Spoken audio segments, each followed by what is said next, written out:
Assalamualaikum warahmatullahi wabarakatuh. Alhamdulillahirabbil alamin wa bihi nasta'in ala umurid dunya waddin. Wassalatu wassalamu ala asyrafil anbiya'i wal mursalin sayyidina wa maulana Muhammadin wa ala alihi wa sahbihi ajma'in. Rabbi shrah li sadri wa yassir li amri wahlul 'uqdatam min lisani yafqahu qawli, amma ba'du. Bapak-bapak dan ibu-ibu jamaah salat maghrib Masjid Al-Amin yang dimuliakan oleh Allah Subhanahu wa ta'ala. Pertama dan yang paling utama, puji syukur marilah senantiasa kita panjatkan kehadirat Allah Subhanahu wa ta'ala yang telah melimpahkan nikmat-nikmatnya kepada kita semua, antara lain nikmat iman, nikmat Islam, nikmat kesehatan, dan nikmat panjang umur, sehingga kita selalu dapat mempersiapkan bekal untuk menghadap Allah Subhanahu wa ta'ala. Salawat dan salam semoga Allah limpahkan pada junjungan kita baginda Nabi besar Muhammad sallallahu alaihi wasallam beserta para keluarganya, para sahabatnya, dan kepada kita sebagai pengikut ajarannya. Seperti biasa, marilah kita awali taklim kita dengan bersama-sama membaca surat Al-Fatihah. Ila hadratin Nabi Mustafa Rasulullah sallallahu alaihi wasallam wa ila muallifi hadzal kitab Asy-Syaikh Al-Imam Barakatil Anam Abdullah Ba'lawi Al-Haddad rahimahullah, nafa'anallahu bihi wa bi 'ulumihi fid dharain amin. Al-Fatihah. A'udzu billahi minasy syaithanir rajim. Bismillahirrahmanirrahim. Alhamdulillahi rabbil alamin. Ar-Rahmanir Rahim. Maliki yaumiddin. Iyyaka na'budu wa iyyaka nasta'in. Ihdinas siratal mustaqim. Siratal ladzina an'amta 'alaihim ghairil maghdubi 'alaihim waladdallin. Amin. Dan marilah kita lanjutkan dengan bersholawat kepada Rasulullah sallallahu alaihi wasallam agar kita semua mendapatkan syafaat dari beliau, dan mudah-mudahan majelis taklim kita senantiasa diberkahi oleh Allah Subhanahu wa ta'ala. Ya Rabbi bil Mustafa balligh maqasidana waghfir lana ma madha ya wasi'al karami.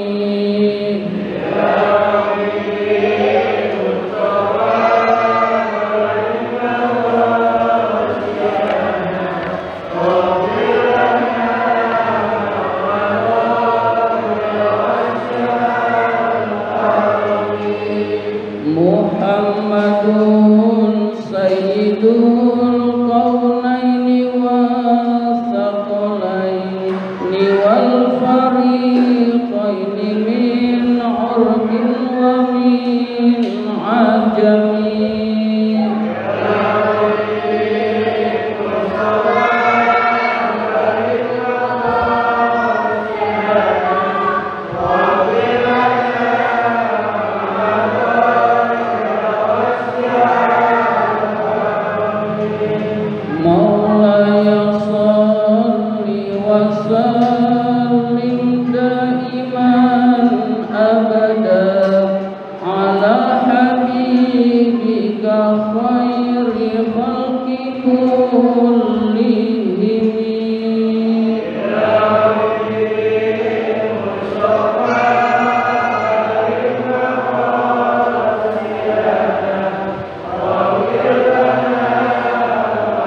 taala, marilah kita lanjutkan pembahasan kitab An-Nasihahud Diniyah ini. Sekarang halaman 44 yang atas. Bismillahirrahmanirrahim. Asnafun nasi fil amali. Kelompok manusia di dalam cita-cita dunia. Jadi terhadap cita-cita dunia itu manusia terbagi menjadi beberapa kelompok. Wa'lam, ketahuilah, annan nasa, bahwa manusia itu fil amali, terhadap cita-cita dunia, ala salasati asnafin, terbagi menjadi 3 kelompok. Jadi terhadap cita-cita dunia manusia itu terbagi menjadi 3 kelompok, hadirin sekalian. As-safful awwalu, kelompok yang pertama, wa humus sabiquna, mereka adalah orang-orang yang terdahulu keimanannya, orang-orang yang sangat kuat keimanannya. Minal anbiya'i, berupa para nabi, wasiddiqina, dan para orang-orang yang membenarkan. Membenarkan itu maksudnya as-siddiqin, membenarkan apa yang datang dari Allah pasti benar, apa yang datang dari Rasulullah pasti benar, sehingga dia disebut as-siddiqin. Kita ini belum as-siddiqin, Pak. Jadi as-siddiqin adalah membenarkan karena sudah merasakan, As-siddiqin diantaranya adalah para wali-wali Allah. Para wali-wali Allah itu bisa disebut dengan as-siddiqin, orang yang membenarkan apa saja yang datangnya dari Allah dan apa saja yang datangnya dari Rasul pasti benar 100% dan tidak ragu sama sekali. Itu disebut dengan as-siddiqin. Dia sudah merasakan kehadiran Allah dekat dalam hidupnya. Di antara waliullah, saya misalkan wali-wali Allah itu banyak. Saya misalkan ada wali Allah bernama Abu Yazid Al-Bustami. Pernah suatu ketika muridnya ingin bertemu dengan Abu Yazid Al-Bustami pada Ba'da Isya dia tunggu. Udah selesai semua, udah pada pulang. Abu Yazid Al-Bustami ini sholat sunnah 2 rakaat. Sholat sunnah 2 rakaatnya ternyata bapak-bapak sampai subuh. Jadi 2 rakaat sampai subuh. Jadi muridnya itu nungguin sampai subuh, dan murid itu yang menceritakan. Jadi sampai subuh. Jadi setelah subuh selesai, Abu Yazid, muridnya nanya, saya ada keperluan, tapi karena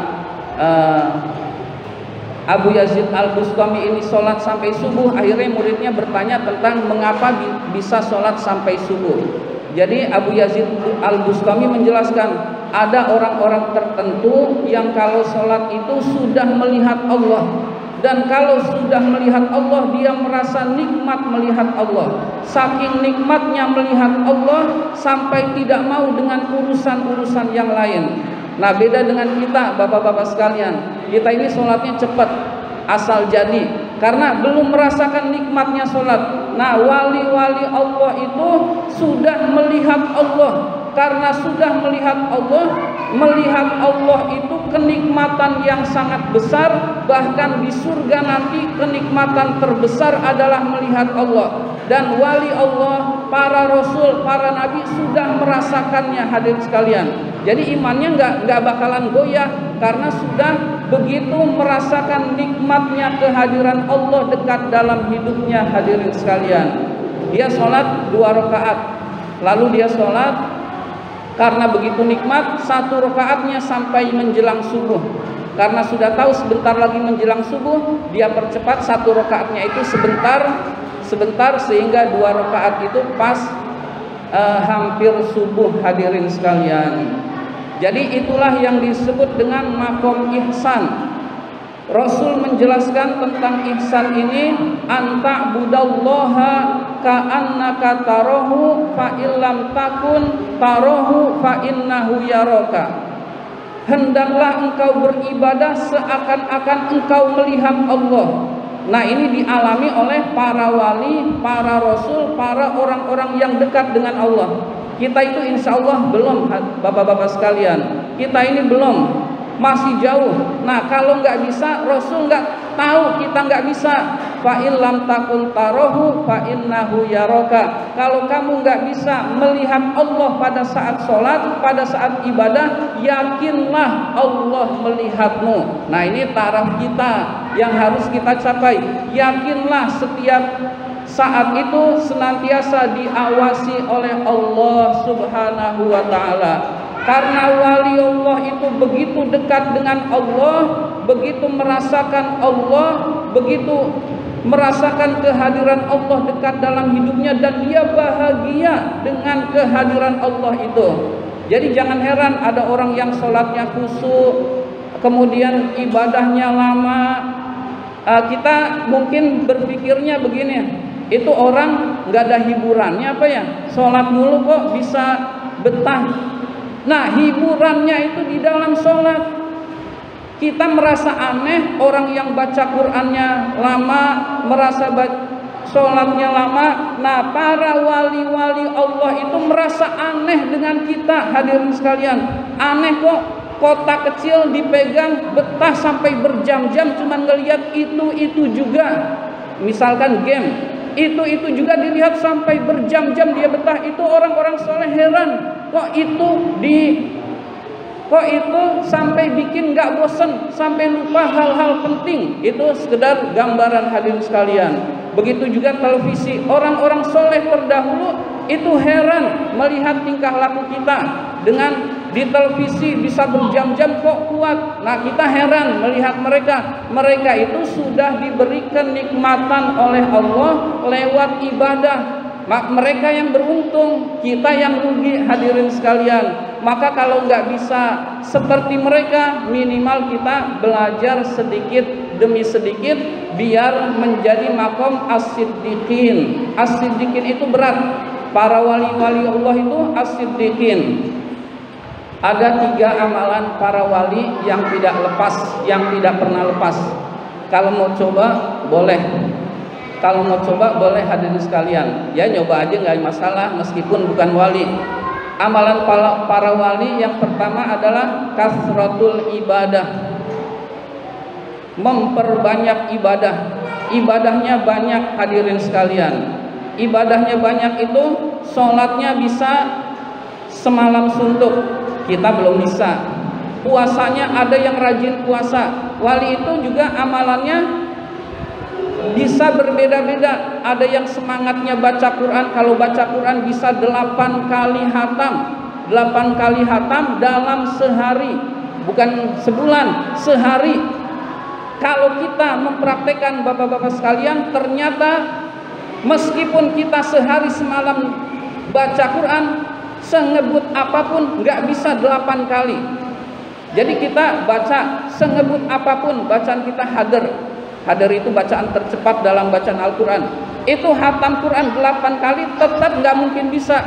Nah, jadi ada wali itu yang waktu itu dilipat oleh Allah sehingga dia bisa 4 kali hatam, 8 kali hatam. Nah, ciri wali Allah adalah memperbanyak ibadah.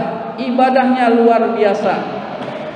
Yang kedua, ciri wali Allah itu, amalan wali Allah tidak punya cita-cita dunia, tidak punya cita-cita dunia.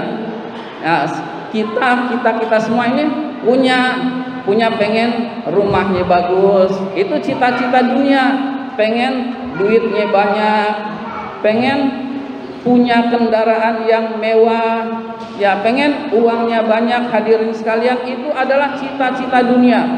Kalau waliullah, cita-cita dunia itu sudah nggak ada. Cita-citanya adalah akhirat, dekat pada Allah, dekat pada Allah, dekat pada Allah. Nah, kita 2 aja belum bisa. Sekarang yang ketiga. Yang ketiga itu hatinya bersih. Hatinya bersih itu jauh dari dengki, jauh dari dendam, jauh dari permusuhan kepada orang lain, dan tidak punya ghillan. Di dalam Al-Quran ada ghillal lilladzina amanu, tidak punya ghillan. Ghillan itu perasaan tidak enak. Jadi jangankan benci, perasaan tidak enak aja nggak ada. Perasaan tidak enak kepada orang lain. Kalau benci udah jauh, kalau permusuhan udah jauh, kalau dendam udah jauh. Ghillan dia nggak memiliki perasaan tidak enak. Perasaan tidak enak itu misalkan kita teman dekat, kok saya nggak diundang ya? Nah, nggak enak. Nah, perasaan itu para wali udah nggak ada, apalagi benci lebih nggak ada lagi. Jadi hatinya betul-betul bersih karena diliputi oleh cahaya Allah Subhanahu wa taala. Ternyata jadi orang soleh itu berat, hadirin sekalian. Nah, itulah yang disebut dengan as-siddiqin, orang-orang yang membenarkannya sudah dengan hatinya.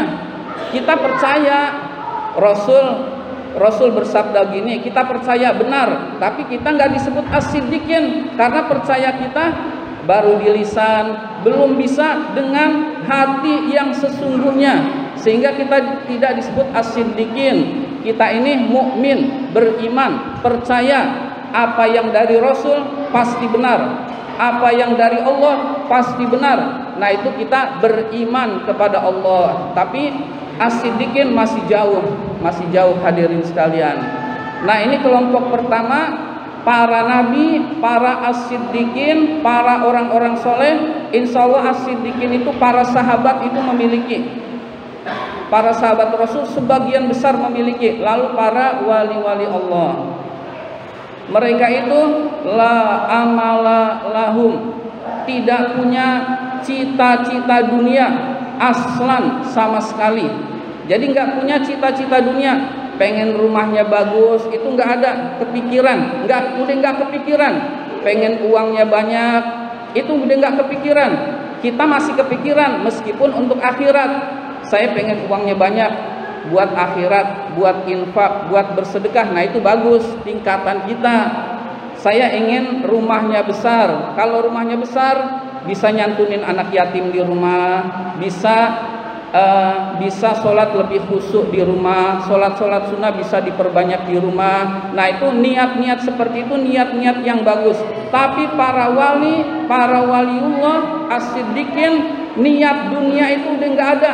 Niat dunia itu sudah tidak ada, hadirin sekalian, aslan sama sekali. Wahum alad dawami, mereka selalu mustasyiruna, merasakan linuzulil mauti bihim, datangnya kematian pada mereka. Musta'idduna lahu, selalu bersiap-siap. Biiqbalid daimi alallahi, dengan hati yang menghadap Allah selalu. Wa ala ta'atihi, dan selalu taat pada Allah. Dia selalu siap untuk kematian kapanpun karena hatinya selalu menghadap Allah, hatinya bersih dan selalu ingat Allah dan selalu taat pada Allah. Jadi ketaatannya itu sudah maksimal. Itu as-siddiqin, itu kelompok yang pertama. Jadi untuk kelompok yang pertama, para nabi was-siddiqin, yaitu orang-orang yang pilihan Allah. Orang-orang pilihan Allah ini orang-orang istimewa, hadirin sekalian. Mutafarrihina an ashghalid dunya bil kulliyati, mengosongkan diri dari kesibukan-kesibukan dunia secara keseluruhan. Illa ma kana minha daruriyan, kecuali hal-hal yang darurat. Fi haqqi anfusihim, di dalam hak mereka. Au fi haqqi man la budda lahum, atau hak orang yang mereka tanggung. Minhu min atsba'ihim, dari pengikut-pengikut mereka. Jadi dia punya tanggungan. Berarti wali juga kadang-kadang ada yang bekerjanya sesuai dengan keperluan saat itu. Butuh 100.000, bekerjanya sampai 100.000, lalu diberikan kepada orang yang dia tanggung, lalu ibadah lagi. Jadi dia kadang-kadang bekerja juga tapi sebatas keperluannya ibadah lagi. Nah, orang-orang seperti itu hadirin sekalian, kalau doa saja mau emas itu turun emas dari langit. Orang-orang tertentu seperti itu hadirin sekalian. Jadi kalau ingin uang banyak, orang seperti itu berdoa, uang akan turun hadirin sekalian tanpa harus bekerja. Nah, ini para wali-wali Allah dan kita sudah pernah menyaksikannya, misalkan Sunan Kalijaga, Sunan Ampel. Nah, itu semua orang-orang yang dekat dengan Allah yang cita-cita dunianya udah nggak ada. Nah, kita ini banyak cita-cita dunia. Kita cita-cita dunia harus dikaitkan dengan akhirat sehingga menjadi ibadah hadirin sekalian. Wa qad saru, maka sungguh menjadilah mereka fil iqbali, di dalam menghadap alallahi, kepada Allah, wa alad daril akhirati, dan kepada negeri akhirat, bihaitsu lau qila li ahadihim, sekiranya ada yang berkata kepada mereka, innaka mayyitun ghadan, kamu besok akan mati.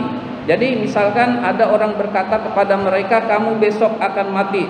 Lam yajid maudi'an liziyadati, orang itu tidak mempunyai tempat luang ala ma huwa alaihi minal a'malis sholihah, untuk beramal soleh.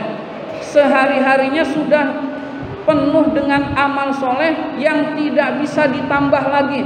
Jadi kalau dikatakan besok kamu mau mati, memang sudah siap, nggak perlu ditambah amal lagi, dan sudah mentok amalnya, tidak ada yang bisa ditambah waktu lagi buat ibadah karena isinya sudah ibadah semua. Jadi nggak bisa menambah ibadah lagi. Misalkan besok bulan puasa, besok Ramadan. Nah, wali-wali Allah itu sama saja buat mereka, mau Ramadan mau bukan Ramadan, isinya ibadah dan tidak bisa ditambah lagi. Jadi kebaikan dalam sehari itu sudah penuh isinya ibadah. Ketika dikatakan besok mau mati, tetap nggak bisa nambah ibadah karena isinya sudah ibadah.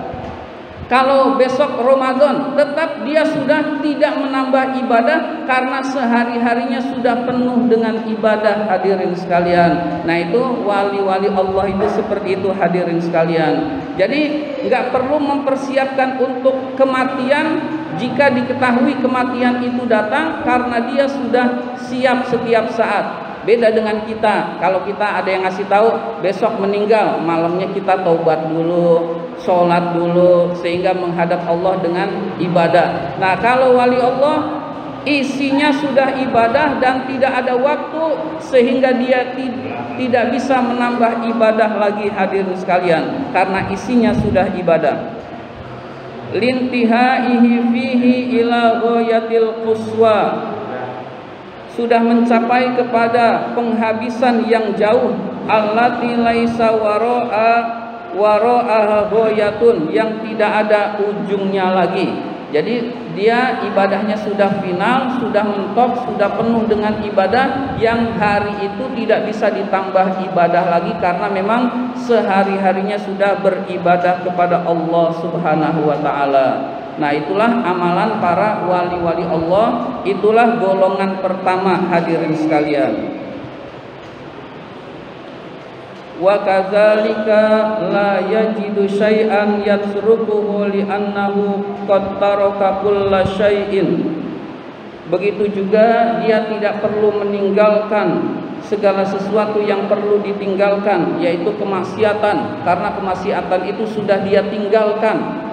La yuhibbuhu antazula bihil mautu, jika kematian itu datang dia tidak suka perbuatan itu ada padanya. Wa huwa mulabisun lahu, dan dia sudah benar-benar sudah meninggalkan kemaksiatan, kesia-siaan sama sekali. Jadi kalau wali Allah itu kemaksiatan sudah jauh, kesia-siaan pun sudah tidak dilakukan. Jadi kesia-siaan itu juga sudah tidak dilakukan hadirin sekalian. Kalau kesia-siaan sudah tidak dilakukan, maka kemaksiatan itu sudah lebih jauh lagi, sehingga dia tidak perlu meninggalkan sesuatu karena dia sudah meninggalkannya sebelum ada pemberitahuan besok akan mati. wa ila ma zakarnahu, terhadap apa yang kami sebutkan itu, min hali hadhihi sanfi syarifi, dari keadaan golongan yang mulia ini. Al isyaratu biqaulihi, Rasulullah sallallahu alaihi wasallam mengisyaratkan dengan sabdanya, wallazi nafsi biyadih, demi Allah, demi yang jiwaku berada di tangannya. Jadi redaksi wallazi nafsi biyadih artinya adalah demi yang jiwaku berada di tangannya. Ini adalah kalimat sumpah, artinya demi Allah, demi Allah. Ma rafa'tu qadami, saya tidak mengangkat kaki.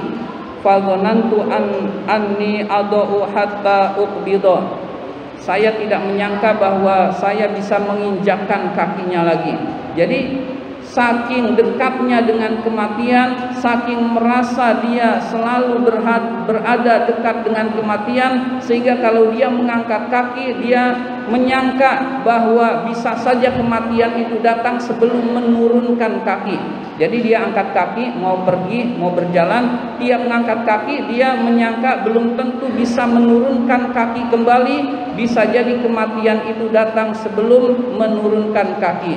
Ketika dia mengangkat tangan, belum tentu dia bisa menurunkan tangan, bisa jadi kematian itu datang sebelum tangan itu turun. Hadirin sekalian, wala rafa'tu luqmatan fadhanantu anni usiruhu hatta uhrisa biha minal mauti, saya tidak mengangkat suapan sehingga saya menyangka akan bisa mengunyahnya sehingga kematian itu datang. Maksudnya adalah, hadirin sekalian, orang-orang soleh itu begitu dekat sekali dengan kematian, sehingga kalau dia mengambil suapan untuk dimakan, belum tentu dia sempat mengunyahnya, karena bisa saja kematian itu datang sebelum dia mengunyah makanan tersebut.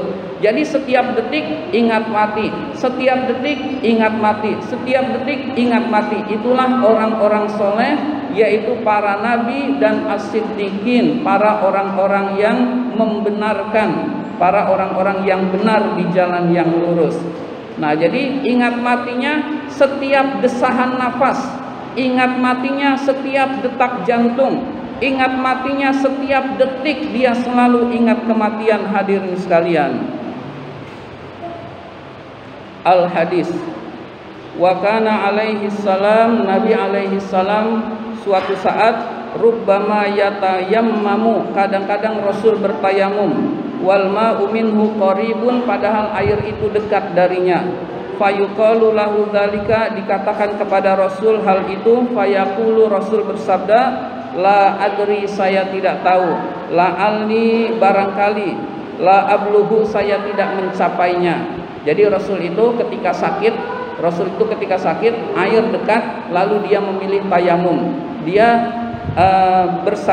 Rasul bersabda, saya tidak tahu, barangkali saya tidak mencapai air tersebut. Artinya setiap saat dia selalu ingat kematian. Rasul saja ingat kematian. Hadirin sekalian, hadis ini ditinjau dari tasawuf. Kalau ditinjau dari fikih adalah orang yang sakit boleh bertayamum dan tidak menggunakan air meskipun air itu ada. Hadirin sekalian, jadi kesimpulannya, kelompok pertama itu ada orang-orang yang tidak punya cita-cita dunia sama sekali. Isinya adalah amalan-amalan akhirat, isinya adalah urusan-urusan akhirat, isinya adalah ibadah-ibadah kepada Allah, sehingga cita-citanya selalu cita-cita ibadah kepada Allah Subhanahu wa ta'ala.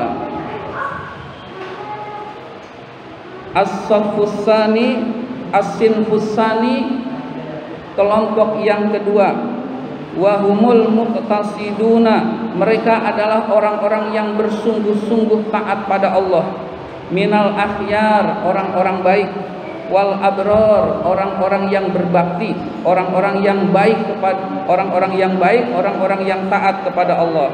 Lahum amalun qasirun, dia punya cita-cita dunia yang pendek, yang sedikit. La yulhihim anillahi wa an zikrihi, tetapi tidak melalaikan mereka dari Allah dan dari ingat Allah. wala yunsihim ad-daral akhirah, dan tidak melupakan mereka terhadap negeri akhirat.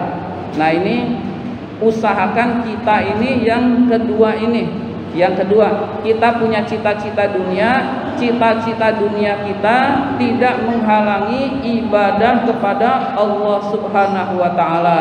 Bahkan niatkan ibadah terhadap pekerjaan-pekerjaan kita sehari-hari, hadirin sekalian. Jadi kita ingin uang banyak, niatkan ingin banyak berinfak, ingin banyak bersedekah, ingin menyantuni anak yatim, maka cita-cita dunia kita bernilai ibadah. Kita ingin menjadi orang kaya, niatkan cita-cita menjadi kaya kita itu untuk akhirat, hadirin sekalian, agar ibadah lebih khusyuk, agar keluarga lebih tenang ibadah seluruhnya, agar bisa membentengi anak-anak dari pergaulan-pergaulan yang tidak baik. Nah, cita-cita dunia diniatkan menjadi akhirat, inilah kelompok yang kedua, hadirin sekalian. Dan ini pun orang-orang soleh, tapi kelompok yang kedua, hadirin sekalian.